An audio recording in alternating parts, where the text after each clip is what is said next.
SeaWorld is keeping a close eye on a killer whale blamed for killing a trainer.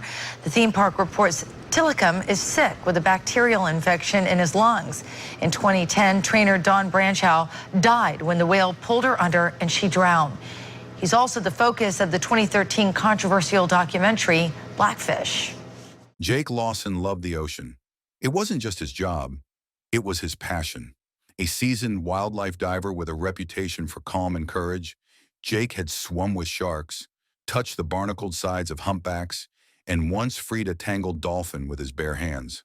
But none of that could prepare him for what would happen on a sunny morning off the coast of New Zealand. Because that day, in waters he had dived 100 times, he met the one creature even he didn't fully understand. An orca, and not just any orca, but one that wouldn't back down. What began as awe quickly turned into terror. And the final minutes of Jake's dive would become a chilling reminder. Even the most majestic predators can turn deadly.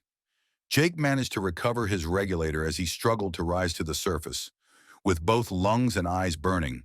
But the orca was still not finished. It came from underneath and knocked my friend back with sharp force. Jake moved fast and felt pain everywhere as his gear parted and drifted away from him. The water quickly darkened with thick, dark, and obvious blood. A warning, a threat. There was a clear line crossed. At this point, the dive team got moving quickly. As soon as one of the rescue divers went into the water, the ocean appeared red and full of foam. I could barely see anything in a matter of seconds. Jake's mind was completely disoriented even though he wasn't unconscious. He didn't know which side was the ceiling. It never sunk its teeth into the boy. It could have done without that. The hit itself had already done the harm. It was possible Tommy suffered broken ribs and even greater injuries. This wasn't an activity of chasing after a game.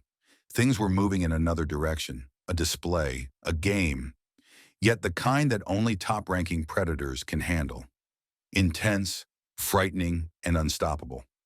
Jake Lawson didn't behave recklessly. People respected him. He practiced with marine scientists, cooperated with National Geographic teams, and had experience that added up to over 2,000 hours spent exploring water habitats. Marine animals often reacted to heck, so his friends affectionately called him the Ocean Whisperer. Dolphins were swimming beside him. Sea turtles were close by when he swam. Not even the great whites showed aggression while circling us. He appreciated the harmony and rules that were part of the ocean's functions. Others knew that he respected the dangers and understood what was required. And even a few weeks before the accident, Jake recognized something not quite right. Orcas were being more hostile and less dependable. He explained it through the concept of territorial behavior. We all believe that respecting the ocean brings us rewards. Even so, this did not fully explain things. Nature was showing everyone just how unreliable it can be. The plan was for it to run smoothly. For this documentary about marine conservation, Jake was shooting footage on orca academics and how they socialize as a community. The waves were gentle, the sky was so blue it looked empty, and the team had handled these kinds of location setups before. Jake led the way, as usual. It didn't take long before he detected a pod around a reef drop-off, as 5 orcas swam together in a settled group. He called to start recording. Still, I felt my mind shift in a different direction. One male, a large, greatly scarred bull, broke free from the group all of a sudden.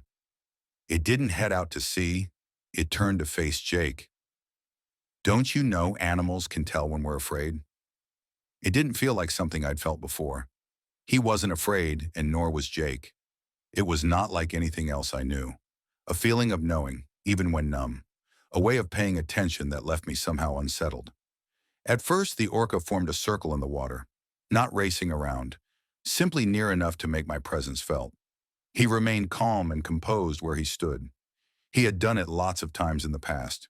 The general rule was to let the animal guide you. My response was different than it had been before. The large orca got closer to me and just kept getting nearer. Luna pushed Jake's oxygen tank with her nose, and it wasn't mean but seemed like she meant to do it. Once it was through, the threat backed away. Right away, it hit me again, only this time it moved much more quickly. Before Jake had a chance to respond, he pointed for everyone to start moving up. It happened sooner than expected.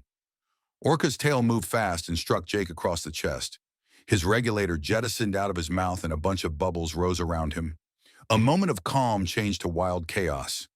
It's often thought that wild animals attack only when something upsets them. This wasn't started by us. What happened here was different. It was an ambush. Quiet, rapid, and serious injuries. The crew arrived at Jake after nearly 7 minutes of trying to reach him. His breathing was next to nothing. CPR was provided on the platform at the dive site. A helicopter response was requested.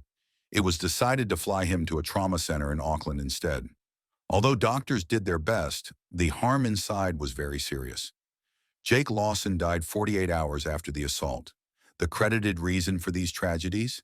Damage from a hard wound to the chest and bleeding in the lungs.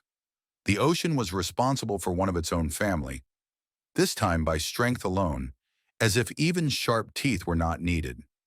Remember, we believe the sea keeps those close to it safe. Still, this was not the whole picture. This was the sea, neutral to the end. It didn't take long for the news to get out. Divers, conservationists, scientists, all those who met Jake and those who never had the chance, everyone felt a real sense of loss. There was a flood of tributes and memorial diving events were set up. As a result, marine researchers revisited what they knew about orca behavior. No one accused the orca of causing Jake's death. Not even his family chose to condemn the animal. Jake didn't want revenge, said his sister. He would want me to try to understand him. There was still a question. Were these changes unique, or should we treat it as an alert? Don't you often ignore the small signs until the problem grows big? Even so, that wasn't the full story.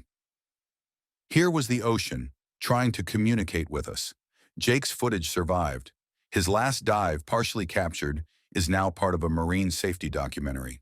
His work and his love for the sea lives on through the foundations set up in his name, educating divers, funding ocean research, and promoting coexistence between humans and marine life. He became more than a diver. He became a lesson in humility, in respect, and in the unpredictable rhythm of nature. You know how some lives end with silence? But this was not it. This was a legacy, echoing through every wave. Jake Lawson didn't die because he was careless. He died doing what he loved, and reminding us that the ocean, as beautiful as it is, demands reverence.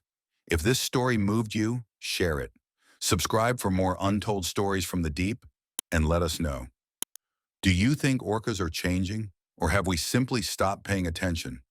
Until next time, stay safe, stay aware, and never forget, the wild is always watching.